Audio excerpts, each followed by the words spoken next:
Hi everybody and welcome back to another episode of the Nganawe Life channel. So today I'm going to be doing something that I had said I'm going to shy away from doing quite a lot. If you had watched the intro video to this channel, I specifically said I'm going to shy away from doing reviews for many reasons, but the biggest reason is the fact that I'm an aspiring filmmaker and I want to you have to tread the line very carefully because you don't want to be the artist and the critic at the same time. So I'll only upload reviews when necessary or when I deem necessary for educational purposes, or like in this case, when something is just so good you can't resist, you just have to talk about it.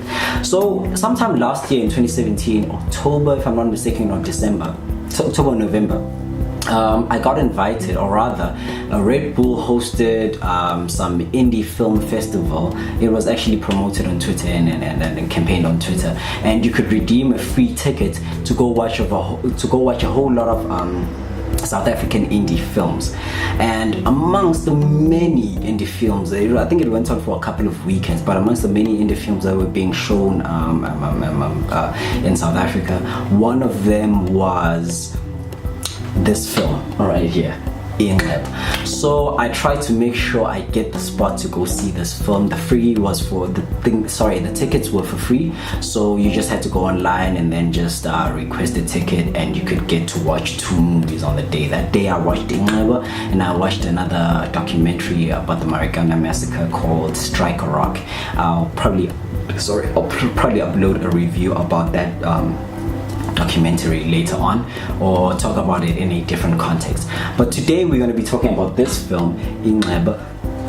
This is a spoiler-free review, by the way, before you freak out and say, oh, spoiler-free review. It's actually to just try and get you people to go watch this film, because I've watched a whole lot of South African film, and as you know, this channel, the Nganawe Life channel, revolves around South African film and TV, more specifically film, and I haven't, how can I put it, been inspired much by what we produce. You understand? Not to point fingers or anything, but it's just how I've interpreted and consumed what I get.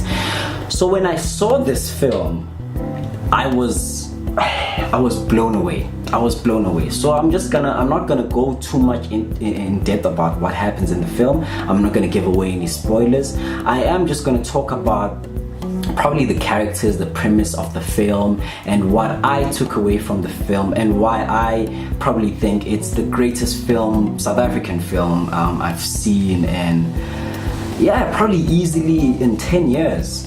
It's the greatest South African film I've seen in a decade, because my ultimate favorite South African films are, no, it's cliche, but Hijack Stories and Jerusalem, and a couple of other films, but Hijack Stories is a killer for me. Anyways, so let's jump into the review about this film. So this film, basically, I want to start off with the premise. So this film basically is set in Eastern Cape. It is during the time of the initiation school in Tabeni, where it's time to go and get circumcised traditionally in the Xhosa tribe or clan or tradition. So there are 3 main characters. All right, there is a character played by Nakane Tore, his name is Xolani. There's a character played by Bongile Manzai, his name is Vija, and there's a character played by Niza. His name is, if I'm not mistaken, Gwanda. I watched this film a long time ago, so please forgive me if I get some of the names wrong. And basically, just to give you an idea of these characters, they're all in some way, somehow, they all fall under the LGBT community.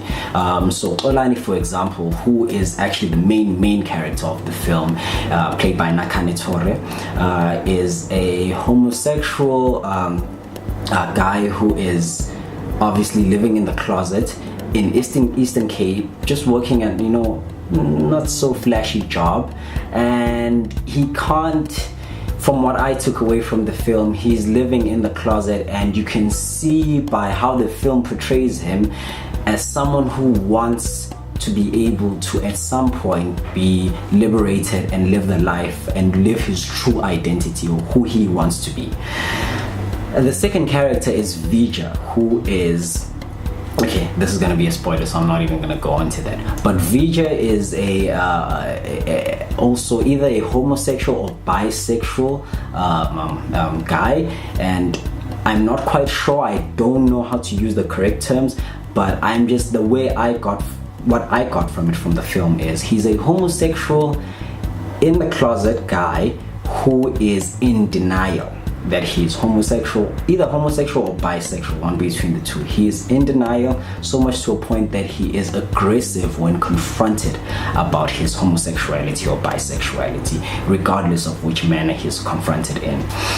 And then lastly, we have, last but not least, we have Niza J, who plays the character of Gwanda, who is he's exceptional, and he plays the character of also a homosexual guy who is, however, outside of the closet and not afraid, unapologetic. He is who he is. He lives his identity, and this film revolves mostly around those three characters. You know, I'm gonna try by all means to not give the plot away and to not spoil this film, but the film revolves around those three characters in a very spectacular and very amazing way. So here's what happened rather. I'm not, just a few disclaimers here. I am not as clued up as I should be in terms of the LGBT community, the terminology I should be using, and just fully understanding what is right and what is wrong, what is okay to say and what is not okay to say. However, I do take I make it my responsibility to try and make sure that I get closer and closer to be more comprehensive in terms of, okay, I understand what's going on, I understand what the entire dynamics of the LGBT community. So please forgive me if I use some words that are somewhat dumbfounded or totally inappropriate, to which I am pretty sure I'm gonna try by all means to not use those words, because yeah. So what happens is, or rather what happened is, I actually also another disclaimer, I'm not a Xhosa person. I'm not from the Xhosa tribe or Xhosa clan. So I've never went to initiation school, I've never went to Indabeni. I don't really know what happened. So I've seen a whole lot of like some heated arguments on the internet where people were really pissed about the actual entire production of this film and how it came to be, and it was mostly people of the Xhosa clan. So I totally understand and respect your opinions. Everybody who is in any way affected by this film, I totally understand and respect your opinions. But what I did is, I actually have a Xhosa friend, and I'd asked him to actually come with me to go see this film, and he was not so happy because I actually hid it from him when we went there. He only found out when we were there and the film was about to come on, and he was not so happy to find out that I ambushed him into seeing that film. However, what I deduced is, after the film, even during the film, he was very much entertained, and at the end of the film, he was very much impressed by what he saw. Now, this is not to speak for Xhosa people. Once again, I don't really know what happens in Dabeni, and if anything, in terms of what happened in the film, I don't think there was anything offensive that was shown or told about what happens in Dabeni that would deem this film in any way controversial. Based on what I've seen on the internet and everywhere else, people reacting to a film about homosexuality within the Xhosa, or rather within the initiation school. So that's just what I wanted to put out there and say, just can we try to keep an open mind when it comes to things like these. Anyways, going back to the actual film itself, it was, I usually like to explain it as, what I liked most about the film is the characters were so relatable. All three of them, the main three characters, there are a whole lot of other characters in the film, but the main three characters that I just explained earlier on were so relatable, in the sense that you were like, I get him. I get them, or I get him, or I get what they're going through. Each and every individual, I get what Olan is going through, I get what Vija is going through, I get what Gwanda, if I'm not mistaken, is going through. And yeah, and another thing, what I like when it comes to characters is relatable characters. None of the characters in Inxeba were over animated or over exaggerated in such way, especially when it comes to homosexual films, where most of the times when you see a show or film that has a homosexual person, not necessarily a homosexual person, but anybody who falls within the LGBT community, they will be animated in such a way that either they're this flamboyant homosexual person who just cracks jokes and has these clever comebacks or anything like that, and they only always reduce to that, to which I've always find as a problem. Is when I watched this film, I was like, I know these people. They're not the people I see on TV. I've met these people in real life, each and every single one of them, from Olani to Vija to Wanda. I know these people. I know I can relate to this character, and that even though I am not of the same identity as them, but I have met this person. This person is not just a fictional character that was written for the sake of the film. I know this person. Literally, I can name one or two people who are exactly like this and who understand or feel or have said things that are related to what this character is saying. And I really love that about the film, because it just didn't make these specific characters just some irrelevant characters floating out in the air. And then the premise is, I like how with the film it almost felt like everything was organic, everything was happening in the sense of that, just imagine where you just living your normal life, but it just so happens that there's a production team or a camera behind you following each and every single step you do. So I really like that about the film, and how authentic it was, and how it felt like it literally didn't feel like people were acting or people were pretending to be something they are not. And I really like that, and that's something I face some trouble when watching South African films, where you're like, you're acting or you're overacting in this case. And this film was so authentic in terms of the actors, in terms of the premise and what was happening within there. As I said, I'm not going to go deep into the premise in terms of what happens in the film, because I'd actually start giving away a whole lot of stuff. It's very difficult to go into, even touch on what happens in the film here, because it will just give away what happens specifically, and that would just ultimately be a spoiler. But I really love this film. I don't know, man, it is now probably my favorite film out of every South African film I've ever watched after 2000. And I'd really ask and urge you guys to please go and see this film. It's coming out, if I'm not mistaken, on the 2nd of Feb in theaters, and I'd like for you to just go out as many of you as you can and go in solidarity to watch this film. It is amazing. The production value is great. When I was talking to one of the writers, actually, Malusi Bengu, he told me that the budget for this film was roughly about 12 million rands. And we went into some other talks, because he was also there on the day of viewing the film.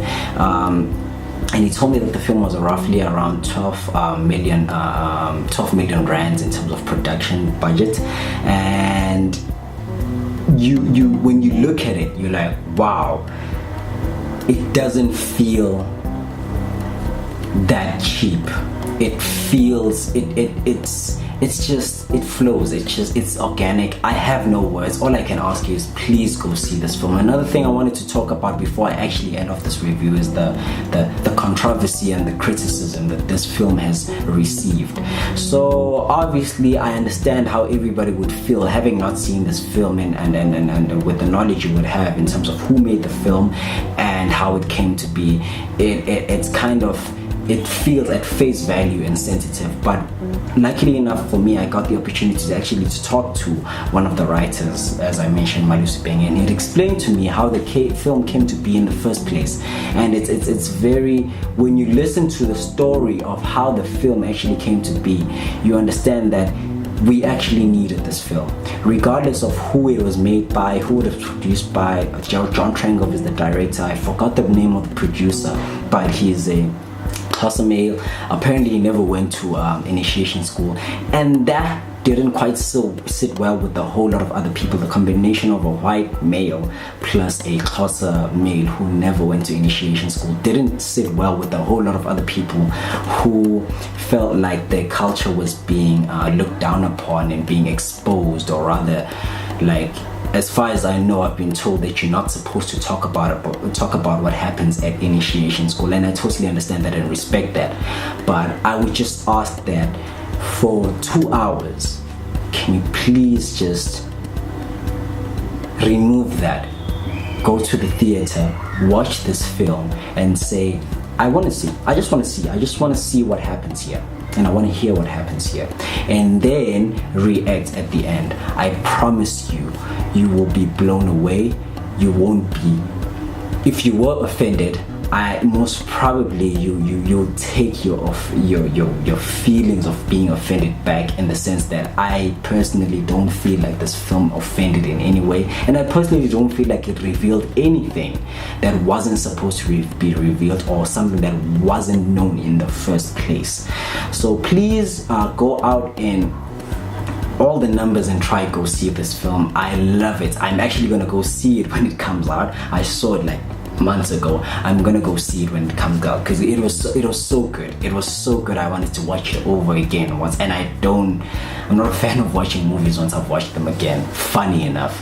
But this film was so good, I felt like I needed to watch it again, because it was so authentic, relatable, and just genuine, in the sense that nothing felt over the top. And yes, it's just amazing. So a few other films I saw last year, South African films. One of them was Kalushi, and the other was Vaya. So I'm probably gonna upload some reviews about them sometime later on, and tell you how I felt about them. But in the meantime, please comment, subscribe, like, or share in terms of what did you like about this movie. What did you like about this review? First of all, did you like anything? Did you not like anything? Share your thoughts, comment, go see the film, and once you've seen the film, come back again and comment. You can find me on Twitter at @NQANAWELIVE, that's NQANAWELIVE. You can also find me on Instagram at nqanawe.imax, that's NQANAWE.IMAX. Just share your thoughts, tell me what you experienced, what you felt, and if there's anything. Did you like the film? Did you not like the film? Why did you like the film? Why did you not like the film? Anything of such sorts. I personally like the film. I don't like rating films, but if I were to rate this South African film, no film is perfect, but I'd give it like a 9 or 8 out of 10. I really love this film, and it's amazing. And I urge you, all of you, to please go out there in your numbers and support this film. And please, once you've done that, come back here again once again and just comment. Tell me what you feel right now before you watch the film, and then tell me what you felt after watching the film. I want to see take this as a social experience. It's a social experiment that I'm doing.